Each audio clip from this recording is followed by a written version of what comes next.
We got an exciting day today. We're going to dive into some jump metrics and some fun discussions around training. But first, as always, thank you for listening. Feel free to smash that like button, hit a big thumbs up for me, hit that notification bell, and subscribe to the page. I appreciate you guys tuning into this. It means a lot.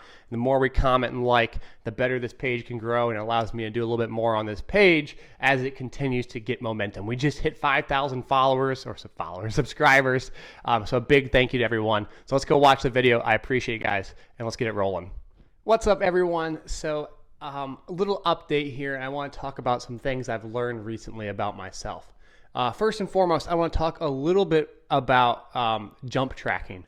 So as promised, I'm going to show you guys my jump tracking right here and talk about what this graph specifically means.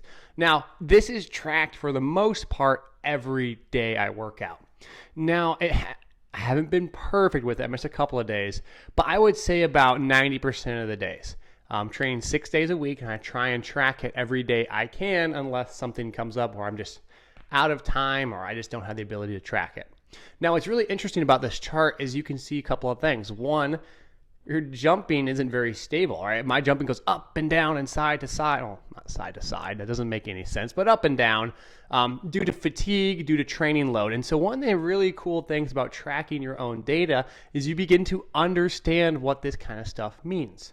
So that's first and foremost. And the second question is, a lot of people have is, what kind of jump are you tracking, Max? And I call it a hop step jump.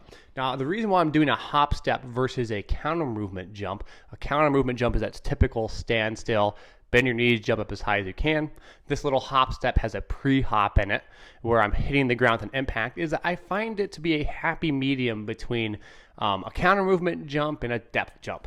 Now, I don't always like tracking the depth jumps because, well, some days I just don't want to do a depth jump.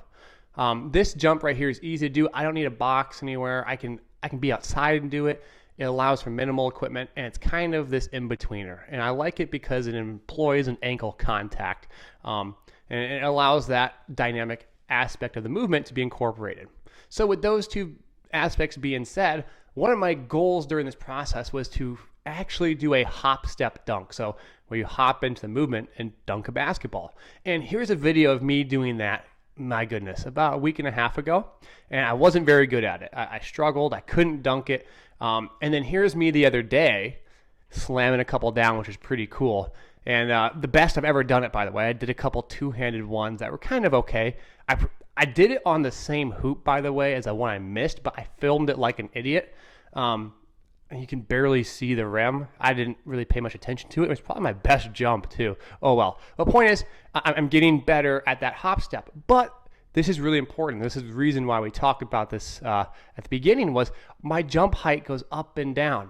And so if I go to jump that day and I'm just not jumping very high or I'm jumping really high, it could be because simply my fatigue of the previous loading is gone. I actually have less fatigue. Or the other option is I'm adapting. And the question is, well, how do we differentiate between, am I just adapting or am I just not being as fatigued and tired from training? And I like to look at the peaks. So how many times do I have a best effort and my consistency? Can I repeat previously, or can I repeat multiple good efforts day in and day out? And if I raise my average, that's how I know I'm adapting. If I just have a random peak and I do really well, well, maybe it's just a fluke and I'm feeling really well that day. So I'm looking at pushing the average up. Eventually, like almost instead of raising the ceiling, it's raising the basement. We want to have a higher or a better ability to have bad days. So on our bad days, they're even better than they used to be. And that's how you really know you're adapting. So that's kind of how I'm tracking this whole jump progress right now. It was pretty fun to get these dunks, and I felt really good. I had no intentions of doing this. But I just got in the gym, and my legs kind of woke up. I was shooting around, and I figured I'd get after a couple, and oh my goodness, I started taking off a little bit, which is really exciting to see. I actually had to stop jumping because I didn't want to overdo it. I got to have a little bit of patience. I haven't really done any big approach efforts like that in a while, so we're just taking our time getting back into this and trying to be intelligent. So a little update, and I wanted to share some of those things I'm tracking along the way. So I appreciate you guys listening, and as always, if you guys like the videos, give me a thumbs up, give me a comment down below, and I hope you all enjoyed. I appreciate you guys, and again, thanks for listening.